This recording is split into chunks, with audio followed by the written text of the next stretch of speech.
like to call what are we in, October Finance Committee to order, please.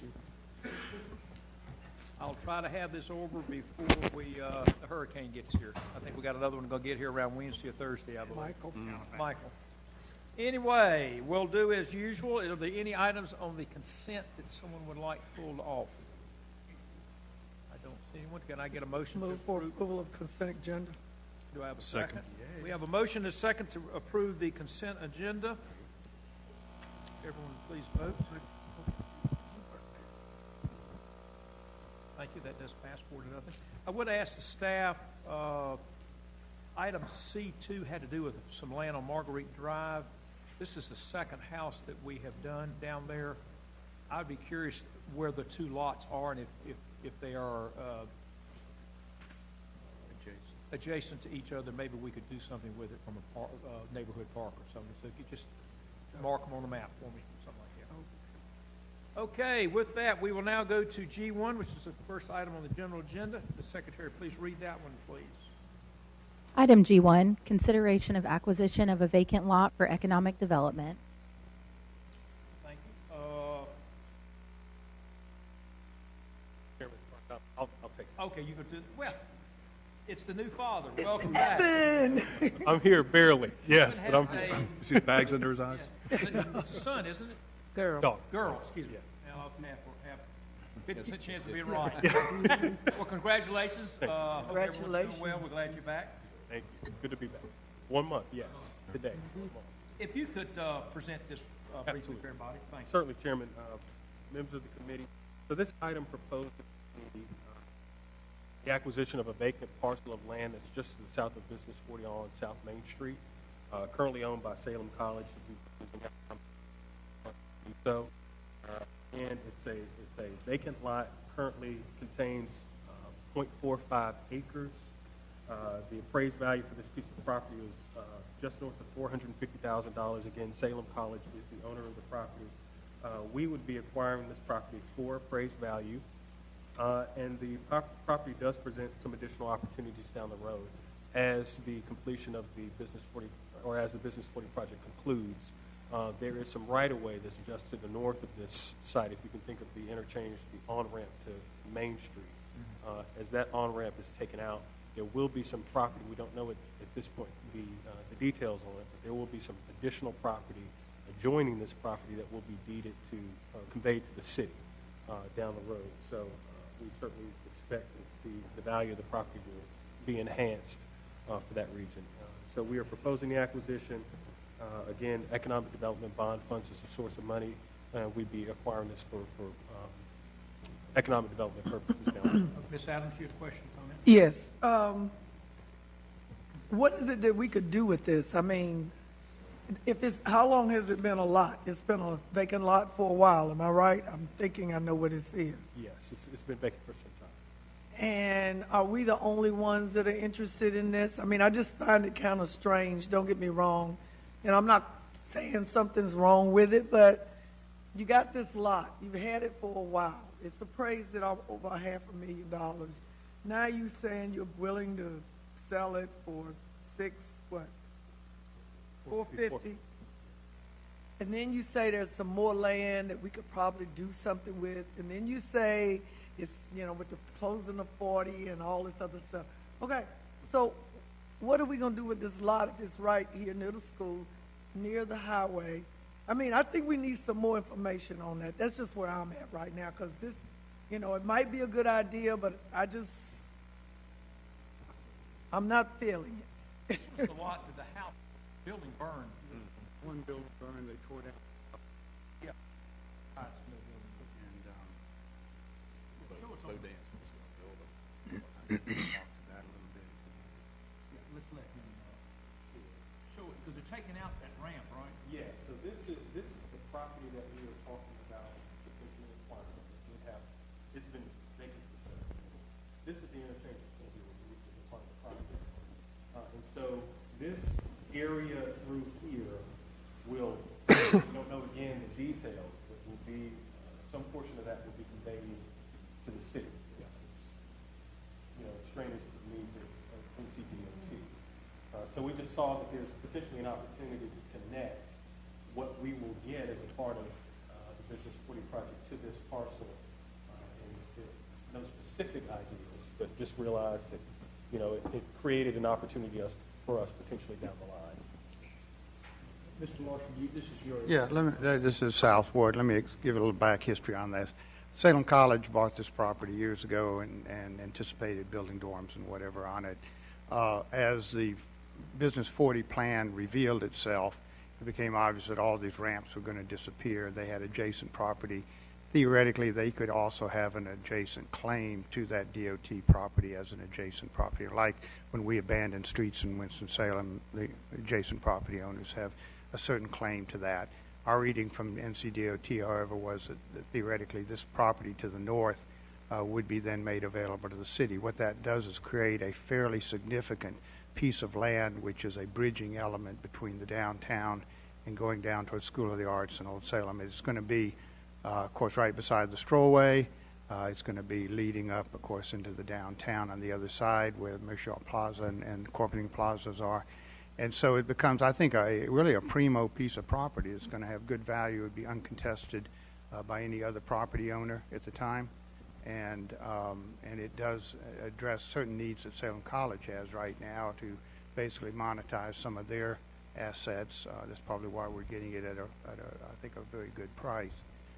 And long term, it works within, I think, our development plans to handle the Broad Street, the Main Street, Liberty Street corridor, which will be the new north-south connectors as they go two-way. Those roads are going to go two ways, which means that site will even be more accessible. I have the property that was sitting there. Now, who initiated that to sell it or to buy it? The college put it on the market along with other properties that they're selling currently, all along Cemetery Street. And when they put it on the market, they notified me what was going for sale, and I saw an opportunity here basically to consolidate some holdings that we would have and get a better parcel, an uncontested parcel with access on 3 streets. Thank you. So a couple questions. One, so we get the conveyance is going to happen regardless to the city? That's going to happen no matter what? That's correct. And why? My understanding is from this, someone actually may know the details of this more than I, but my understanding is basically as this project evolves, obviously with the interchanges disappearing, there'll be all this, I understand, is owned by NCDOT. So they won't have that need for that right of way, obviously with the interchange going away. And so that some of that, extra land will be conveyed to the city. I think that's a practice that they have. That's a pretty standard practice. Will that happen by request, or that happens based upon just after they finish their project, then they'll convey a certain piece? My understanding is, and they can't give us the exact timing or amount because of the nature of the project, but my understanding at the end, they will be conveying all the remnants to the city. Including across the street at the former STEM Academy property that they tore down?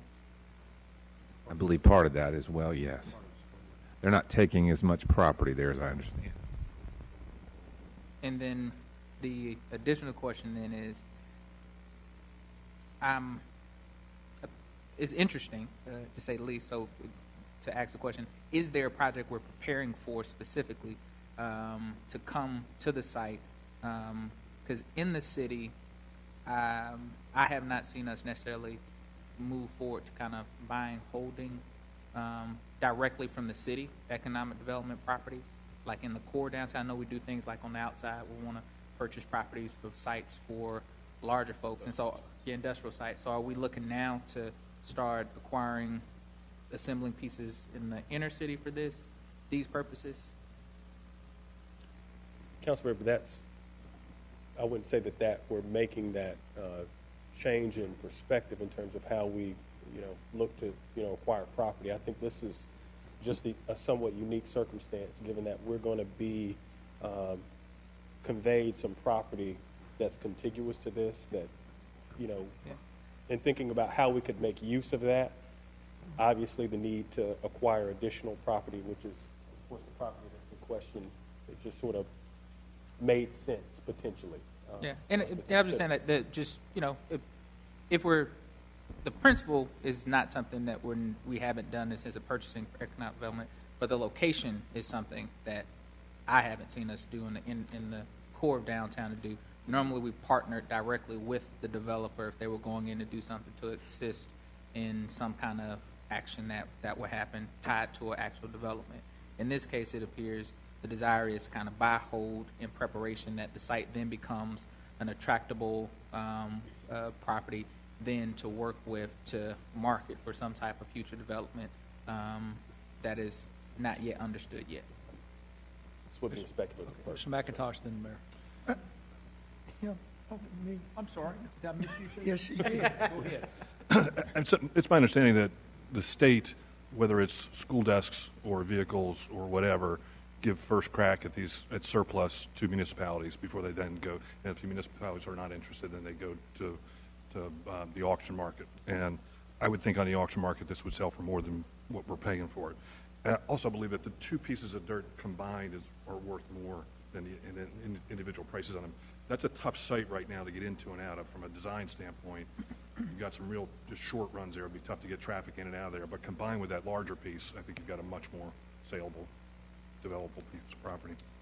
Ms. Adams? I guess, again, the reason I asked this and what brought it to my attention is that, for me, a question mark came up about this. Because as Mr. Councilman Montgomery said, I've never, since I've been on the council, maybe we did, I just don't remember, of us doing something like this. I know we bought spec properties and other things in business parks and out at the Glen area, the, Herbalife area, up at the Fairground, Brookwood. I got all of that. But my thing is with this, again, question mark, you just bought the property in 2012. They did. That's what I'm saying. You just bought the property, they did, in 2012. Yeah. It's not even 6 years. Everybody knew the highway was coming through to make changes, and now you want to sell the property for $450,000, and we think it's such a great deal because it's downtown and it's bridging. But I'm just going to tell you, yes, it's a great idea, and if the state wants to convey us property, I'm all for that. But I am not going to spend city money on this other piece of property when I got property in the inner city that we might need to be buying so people can either have a business or affordable housing. I'm not grandstanding. This is what I'm talking about when we do things. Great concept. Maybe they need to go find somebody else to partner with them to do this. I just think for me, this is not going to get my support. It just won't. Let the state give us the property they want to give us, but I just don't feel right to me. Okay, Mr. Mayor? Yeah, I just was going to point out, this is not atypical of what cities have done. We own the back 8 acres of land between Bain Street and Cherry Street for a long time, and we wanted to do that because of its critical positioning in the downtown area to make sure that the development occurs in the right way. We held out. A lot of people wanted to buy little pieces of it from time to time, but the Councilmember Burke remembers we held out and did not sell it. And we ended up now with the Wells Fargo headquarters, the BB&T headquarters, and the BB&T Park building over there. So we ended up with a good development. So it's not out of the ordinary for the city, sort of acting like it as a redevelopment in a way. I would just say, I think you've got two pieces that, as Mr. McIntosh said, are worth a lot more together than separately, no doubt about it. And it's prime real estate. We also have a motivated seller. Now, why Salem College bought it in 2012, I don't know. That's their problem. They're going to build not apartments. Yeah, they did build, if you look at the map to the east of it, they did build one dorm there that you can barely see the outline. And I don't know if they wanted to do something here or not. And I don't know who owned the building that burned. Bodancy did.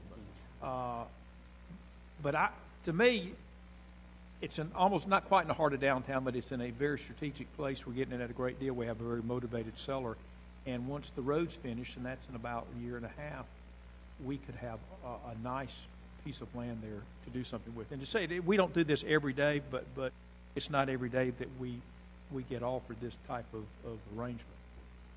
Anyway, yes, Ms. Montgomery. Well, and again, conceptually, I have no issue with it. I guess the question is kind of formulating a thought process moving forward, in the sense that of understanding what type of projects or properties like this we're interested in even having the conversation around. Because I think to Councilmember Adams' point, if, at least for me and my thought in terms of we looked at the city directly purchasing properties. I know we work with others. We're doing some stuff in East Winston and others on how we can put pieces together. But there are targeted plans that is going into a vision for.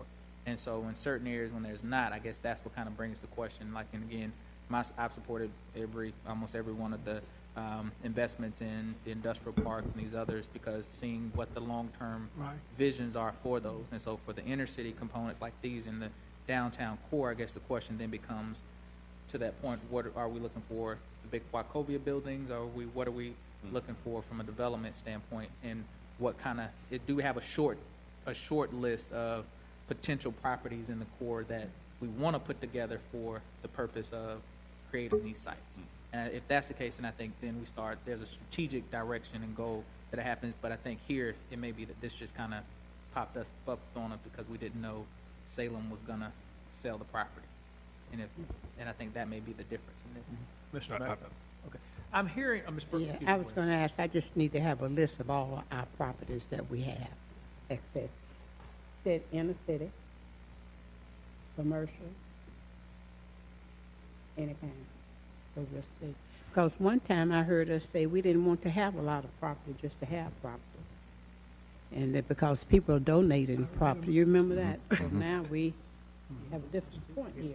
Thank you. But I'd like to get that. I was going to suggest, since I hear various opinions, maybe we'd move it forward without recommendation, let the council vote on it next week. Are we rushing for this? Well, Is there a big rush? Is it time sensitive?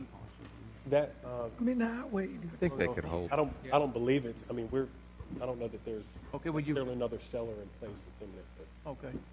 Well, why don't we just hold it in the committee then? Hold if it that's- committee. I hear no objections. Does our contract have an end date on it? Do we have a? I believe that Salem College has a financial crisis. I mean, that's why they're such a motivated seller. They came to us. Yeah. They're trying to sell as much of their assets as they can by the end of the calendar year, as I understand. So, but we weren't talking about closing, even if it was approved, until November after due diligence is done. So it could stay in committee. Well, I'm holding in committee, and I'm hearing Ms. Burke would like some more information on additional properties.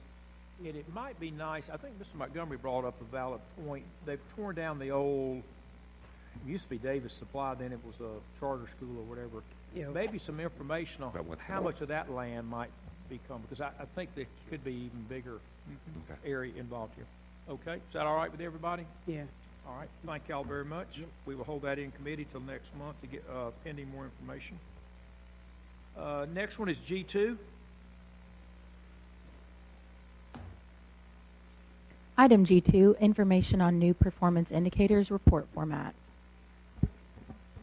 Good afternoon, Chairman, Mayor, Mayor Pro Temp, and members of the council. Good afternoon. It is my pleasure today to talk to you about some of the performance management strategies the city is taking and the changes we've made to our performance indicators report. So first I want to spend a couple of minutes talking about some higher level performance management strategies before we delve directly down into the performance indicator report. So as you see, the city currently has a strategic plan that was adopted not very long ago that lasts through the year 2021. So we have objectives, strategies, action items, and then we will also have status updates that will come to you. We're looking at potentially doing an update to the strategic plan in late February. We have a key work item system that provides individual accountability and dates for items that are in the strategic plan but are also of strategic importance in operations throughout the city. OPEN is an acronym for our performance measurement database. The city has a performance measurement database with hundreds of performance measures through all programs and divisions. We have been part of a peer city benchmarking project, the North Carolina benchmarking project, for 2 decades. We just started back with resident surveying this past year, and I think as we continue to do that biannually, we'll have a treasure trove of information about how residents feel and how their perceptions change about the programs that we provide. We're going to be talking today about the performance indicators report, the changes that we've made for this multi-audience report, and then I have in italics here stat style meetings. And So I think some of you may have heard about these types of performance management meetings that started with CompStat in New York and CityStat in Baltimore. The city tried those a few years ago, and I think we're going to bring them back, but with a different data discussion, a little bit of a different flavor to really hone in on how we can use data to improve operations and strategy. So specifically looking at the performance indicators report, Mr. Raleigh, who was working in the city manager's office several years ago as the performance reporting and engagement manager, I believe started this report as a monthly report, and it had information on several departments, and it was a really good start at being transparent with residents. It was for management and also for council to talk about how are the city's programs operating. We are going to update it and do a couple of things that you see here. One, we've aligned it by strategic focus area so that it aligns better with the strategic plan, the budget document, and the capital plan. We have included significantly more performance data, and I have a slide. I'll show you how we've done that. We've added context to selected performance measures so that people who read the document can understand why we're measuring what we're measuring, and in certain cases why the trend may be in a certain direction. We tried to dashboard information, meaning in multiple places we took what was very raw data that may have been 20, 30, or 40 pages long and tried to condense it down into something more useful for management to look at, for city officials to look at, or for the public to look at and really grasp what's going on. Additionally, we've added one-page key work item updates so that it's very easy to see what key work items are on schedule and which ones have been delayed or put on hold for various reasons. For ease of navigation, I think people who will see this document will love that it's a fully linked table of contents. So previously it was in PDF-only format, and you had to scroll through it. We now have every individual item completely linked so that you can browse through it very simply. And then also, all of the information that was previously contained in that monthly format, we've maintained somewhere in the document or in the appendix. So in terms of performance data, each strategic focus area has a performance data section. So we see there a 1,400% increase in the data points that we've put into this. So we put a very high premium on wanting to show information. We will continue to refine our data collection and data cleaning processes, and we have several measures that haven't been included in this report that we will be including in the next one, and it will be an iterative process where we will continue to identify those measures that show what the city is doing and how well it's doing. The table you have there shows the old version had 23 measures. It was on a back page in the back of the performance indicators report. You simply had basically 2 data points for each measure, and I'll show you on the next slide. We've included 53, and we have at least 7 that we'll be including in the next quarter, so we'll be above 60. I can't tell you where we're going to end with that, but we're going to continue to report on the things that really show and tell the city's data story. So this is what we did with those individual charts and graphs. What you see on the right side is what you would have seen in the previous dashboard. So the second performance measure down says average response time to sanitary sewer overflows. And you have 2 data points and then a thumbs up or a thumbs down and an equal sign. What you see on the left is what we've done now. We've included 13 data points for 13 months. We've included a trend line so that you can see which direction the information is headed in, and bullet points that are intended to be context for why the city measures this and what it is. We chose this one specifically also because the trend line is headed in the wrong direction a little bit. There's a context note as to why that happened. So in this case, in November, there was an event that caused the trend line to be skewed. If you went back and looked at 24 months worth of data, it would actually be headed in the right direction. So we provide that context so that someone who's reading the report knows what's actually going on. The reason that we wanted to do this, and it's considered a best practice, that thumbs up or thumbs down is a really good thing that people like, the stoplight. But if you were to look from October to November, would have been a thumbs up, to December, thumbs down, January, thumbs up. Because it was just looking at whatever the previous reporting period was, you'd get this up and down and no context as to what really was happening with the performance measure. So as you take the chart and you're able to look at 13 months or in some cases 3 to 5 years worth of data, you actually get a picture of where things are headed. So that's why we've done this. Again, you would see a chart like this for all 53 measures that we've included in the report. In addition to including significantly more information, we've taken code enforcement, inspection, and abatement data that was almost 40 pages long and condensed it down into 1 page so that it's easy to consume. I'll show you an example of that. We took what was a PDF report of permitted construction activity for commercial and multifamily residential and created charts and maps so that you can see where the development is happening and how much value is happening. We have for the first time included MWBE and local spending summaries in the performance indicator report. That says FYE only. Right now we are working with the purchasing department on how to get beyond just year-end reporting and actually do quarterly reporting for MWBE spending and local. And then we also made some changes to how we show human resources performance summary.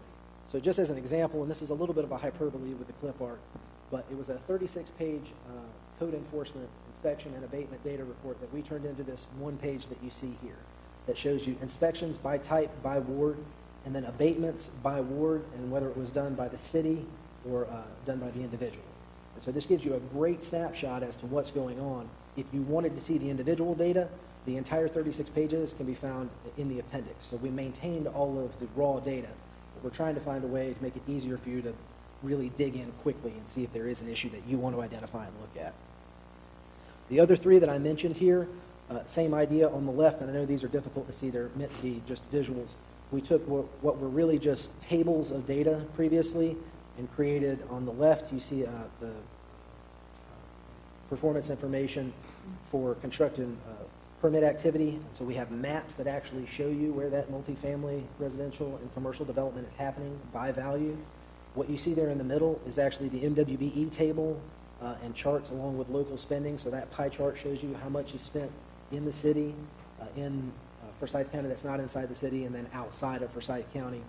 And then on the right are, we took a couple of visualizations for employee turnover, the different types of separations that we have, and a lot of human resources data that's kind of standardized that you can see.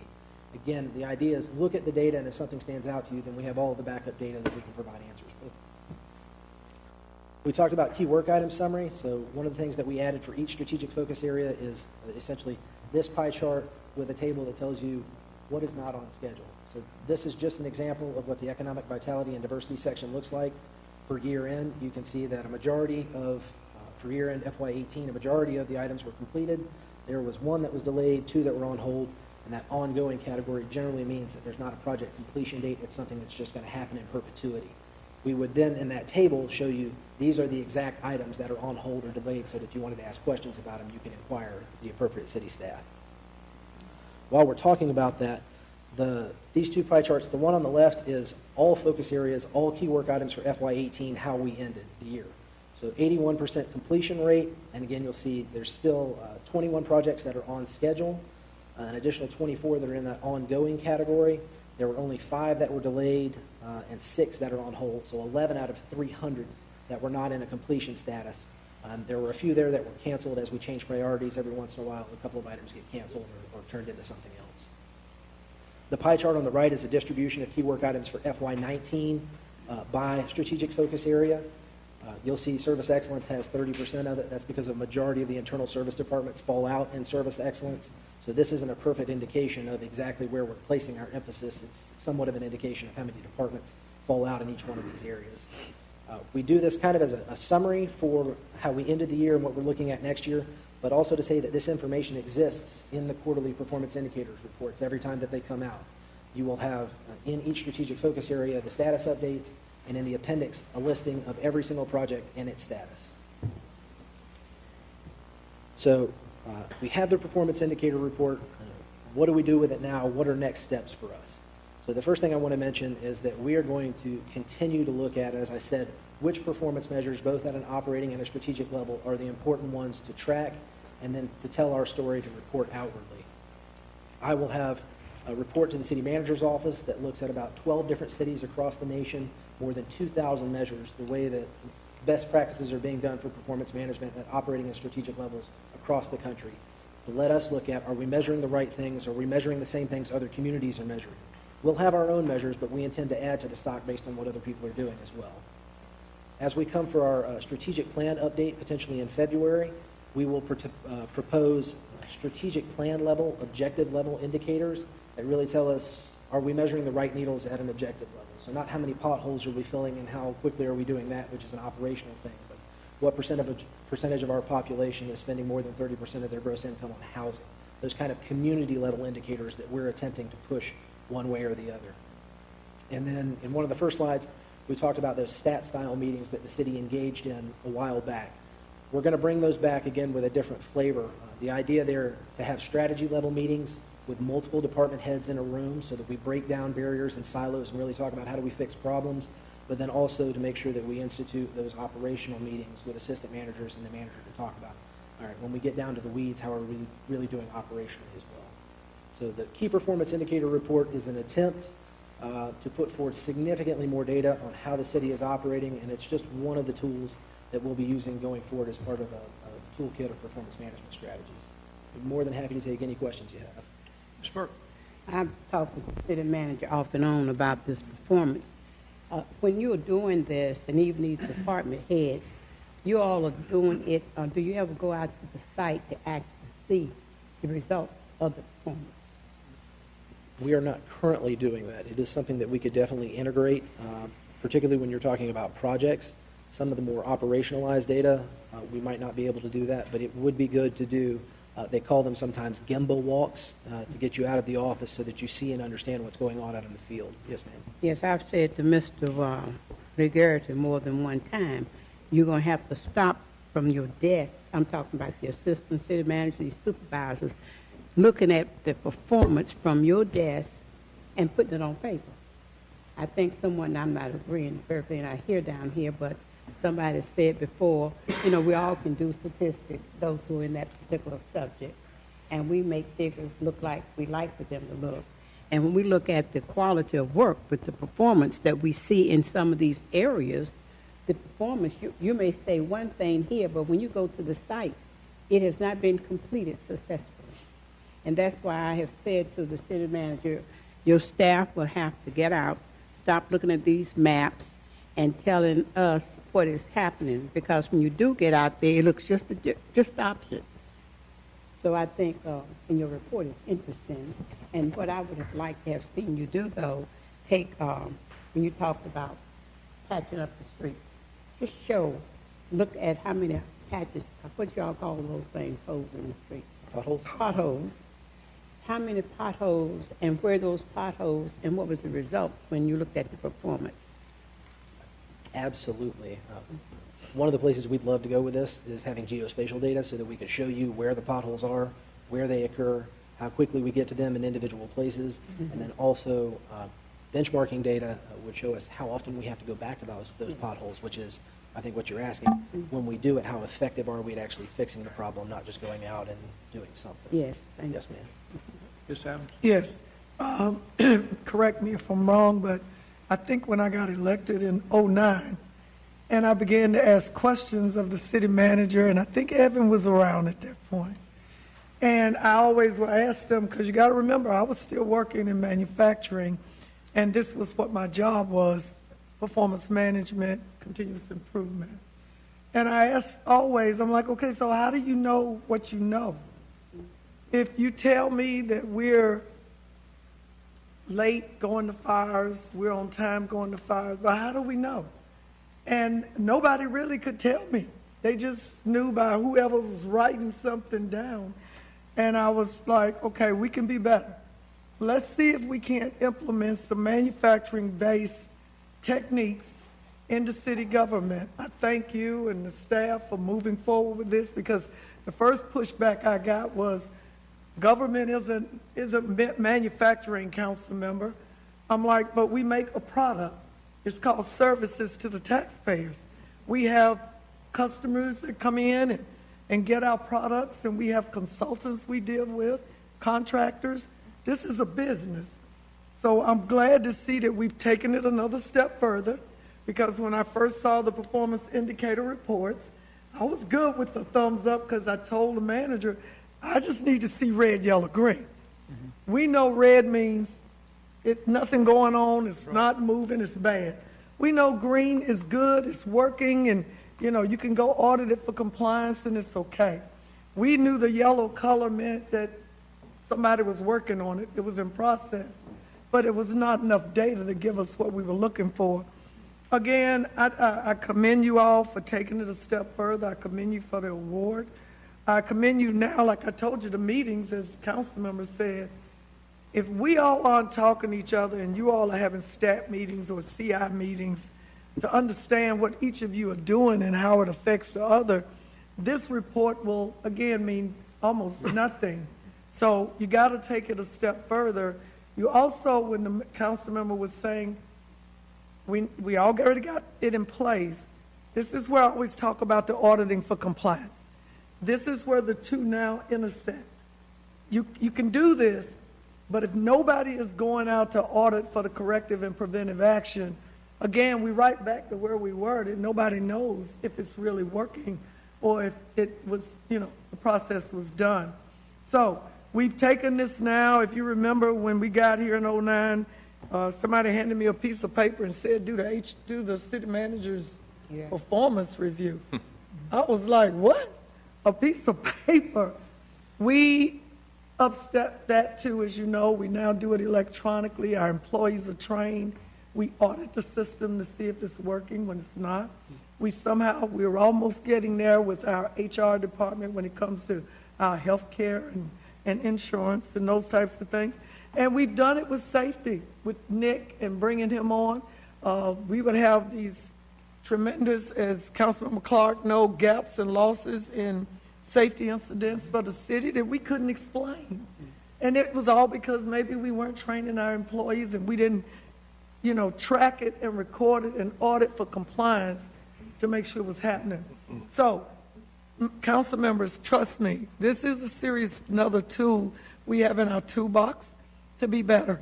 And this is what you call continuous improvement, that we're working to be better. And again, I'm looking forward to the new reports and helping them to be better. My only comment again is the color.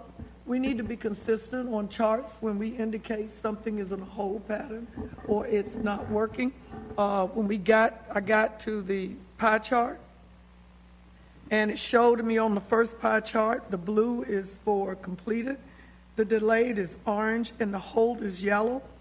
And then it got me to the next pie chart on the next page, that one, and it told me the hold is in blue, and it's kind of, we're going to have to stay consistent in our visual indicators as well. Okay? Yes, ma'am. Thank you. Mr. McIntosh. I appreciate all the detail that's being offered us. We get to look behind the numbers, not just get a stat, but also get an idea of what makes it up. My question is about how will this information be disseminated and who will have access to it? So this report is published online only. It's created in PDF with pages that are both portrait and landscape and has the potential to have legal size in it. It's not intended to be printed. Good. It is produced quarterly.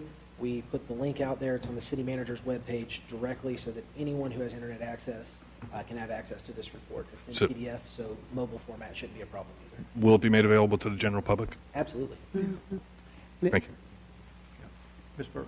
Yeah, I was going to say probably Mayor Jones and I can go back, even though you all came 209 years ago when, as an educator, Ms. Newell, Ms. Burke, and then Mr. Womble, we saw some things, how they were not measuring the performance. So you have carried it to another level. But if you're an educator, the first thing we know is that we want to see the progress of our children, and we measure them all the time. We use statistics all the time. So back in the Boondock days, this was a different something. It was a different something. It's coming a long way, but we still have, as the councilwoman said, look at these statistics here and see are we really measuring them and getting the best out, and that we all are communicating and working together with the people who do the job. Like if I'm going to be out there as the brick mason, then who's in that department working with me and showing me these results? How are you going to make it for the folks to clearly understand who work for the city? So that would be something else we can look at. Mr. Montgomery. Yeah, a couple of things. One, echoing what's already been said, Ms. Burke and Councilmember Adams, that this has been good work on staff side, continuing to build and move things forward in this direction. Couple questions on the data that's coming in. What areas of data are self-selected in terms of what data that's fed into this is dependent upon people to come to us to tell us their thoughts about the services? Yes. You're talking about in terms of resident perception of the service? Yeah, in terms of any of the stuff we have here, is any of this self-selected information? So everything that's in the performance indicators report right now is something 95% of it is something that a department is reporting directly to management through a performance management system. There are a few pieces of information that are federal level data that we're grabbing from the Bureau of Labor Statistics or from the court systems. We have not at this point integrated resident survey information into it, which is something we would look to do. We're still trying to figure out, because the resident survey information only comes once every other year, and this is a quarterly report, what is the best method to fill that in. And so the reason I asked that question is it will be interesting to see, as we begin to look at where things are within different areas, what the public thoughts are within those areas based upon where performance indicators are being judged within departments, and then what citizens within areas are actually saying, and how far off is that data and that information in terms of comparison. And although they may not be speaking to each other the same way now, is that something that's happening, at least from folks pulling that information, just kind of putting them together, kind of see what people are thinking in comparison to internal thoughts? You might see me smiling. That's where I'd like to go with this. And once you get another resident survey in, you get 2 data points and you get a line, and you get to tell whether it's going up or down. And once you get a couple of years worth, it will be very interesting to see the trends in resident survey data as it relates to how well we're actually saying we're performing with effectiveness. So that, yes, Councilmember, I would love to go in that direction. I don't think we're quite there yet, but we will move that way. And I think that's something that really then, at least I think, as a manager, the city manager, then you have some information that helps you strategically when you start to compare outside thoughts on what's happening in comparison to internal components. And from a strategic management standpoint, how do you begin to ensure that things flow in the proper ways? So, Mr. Mayor. Yeah, I wanted to echo the thoughts about this. It's good work, but I also want to echo what Councilman Burke said. We've been looking at performances for a long time. I used to do it. Yeah. And the thing you got to be real, as you know better than me, the thing you got to be careful of, you can be very efficient being ineffective. Mm-hmm. And so that's where you've got 151 pages of reports here, so you got to drill down to that next level and make sure the effectiveness is there as well, which I'm sure you will. Ms. Burke, you have And I was going to say, just following up, the people who are doing the job and the community people are the ones that we would really, and we want to be fair as we look at these performance evaluations for these different departments. The supervisors must be on the same page of understanding what they are evaluating and take that data and use it to move us ahead. But just don't let it. So they're going to have to be well trained. Yes, ma'am.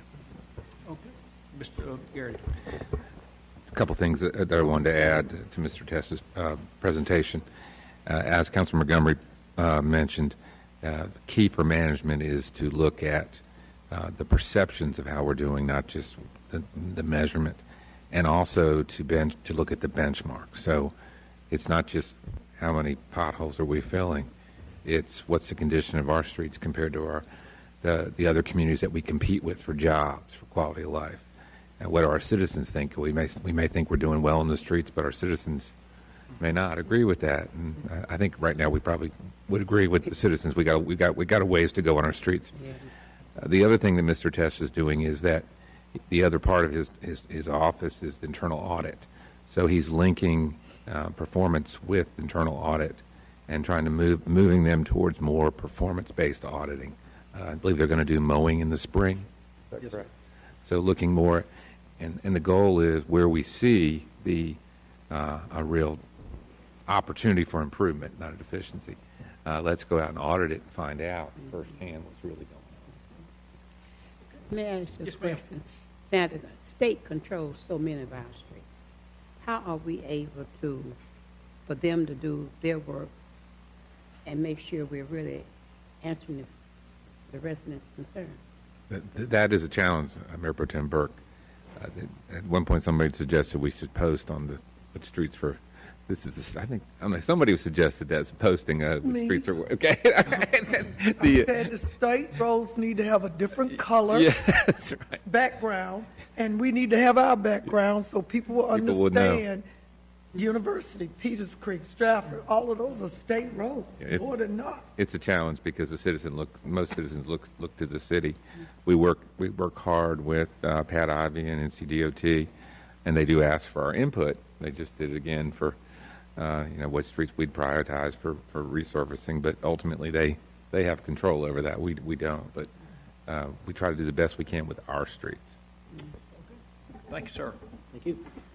I will say that there's a lot of data in here, and I would recommend all of us to review it. If you have questions, either call the staff or bring them up to committee, whatever. That is the last action item. Mr. Montgomery, you had a comment? Just a comment. I mentioned I sent an email to committee members for general government, and if there are council members who will be present tomorrow, general government, I requested that since it's such a long agenda, that folks send their questions and comments ahead of time to staff if there were significant ones, that we don't belabor the. And that's tomorrow at 3:30 versus 4:30. Yeah. I do have one person signed up for the sign-up sheet. Miss Allen, would you like to comment? You may come up. If you'll give your name and address for the record, please. Joe Allen, President of Action for Now, P.O. Box 284, 27102. First, I would like to say that I see that no one pulled the C1, the agreement between the City of Winston-Salem and S.G. Atkins, CDC. First of all, what I would like to do is read something for the record. And please understand that this is not about Mr. Tom Brogan. This is the City County Planning Staff Report from September of 2017. On August 15, 2017, Carroll's LLC representative Tom Brogan met with a number of neighboring property and business owners and designated city officials. The meeting was coordinated through Councilman Montgomery's office and attended by including but not limited to Evelyn Acree, Virginia Hardesty, Carol Davis, Pete Williams, and Drew Gershmeyer, as well as Carol Brooks. In 2011, the S.G. Atkins CDC spearheaded the creation of the Martin Luther King overlay. After many community meetings were held, the City Council approved this plus-minus 31-acre area, which extends along both sides of the street for approximately 1/2 mile from US 421 Northwest to Cleveland Avenue. The purpose of the MLKO is to require the new development be of an urban form and character and to prevent new suburban-style development while still allowing for creativity and flexibility in creating urban, pedestrian-oriented design opportunities. This effort was similar to the form-based code provisions of the Winston Overlay District, which was adopted for portions of downtown in 2010. I read this to say this. S.G. Atkins is the means used by the city to get their agendas moved in East Winston. First, S.G. Atkins CDC Board of Directors consists of all the names of the business owners and leaders that I mentioned. Carol Davis with Atkins CDC, Evelyn Acree with Mechanics and Farmers, Virginia Hardesty, these are all business owners as well, with Seafood Forsyth Seafood, and Pete Williams, also with Mechanics and Farmers. And Mr. Andrew Gertzmeyer, who also own property, the Old Winston-Salem or the Old Winston Mutual Building, who's also partners with Mr. Hank Perkins. So please tell the people of Winston-Salem, how and when do business owners speak for the people of East Winston? You call this transparent. This is not transparent.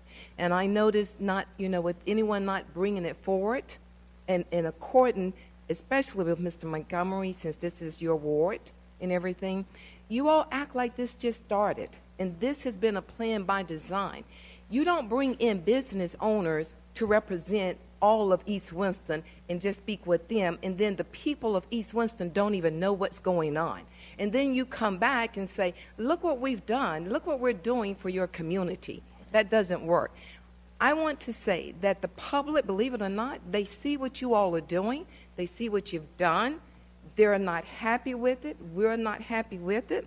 This is a shame and a sham on what you all have allowed to happen in Winston-Salem and call it progress for all the people. You all have sat here and you all have gone through, and this is Mayor Jones.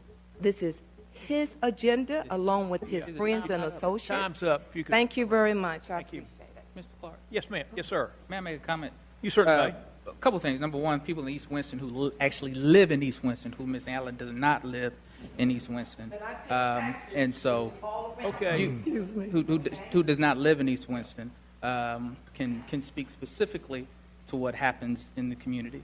I live in the community, and there are other people who live in the community.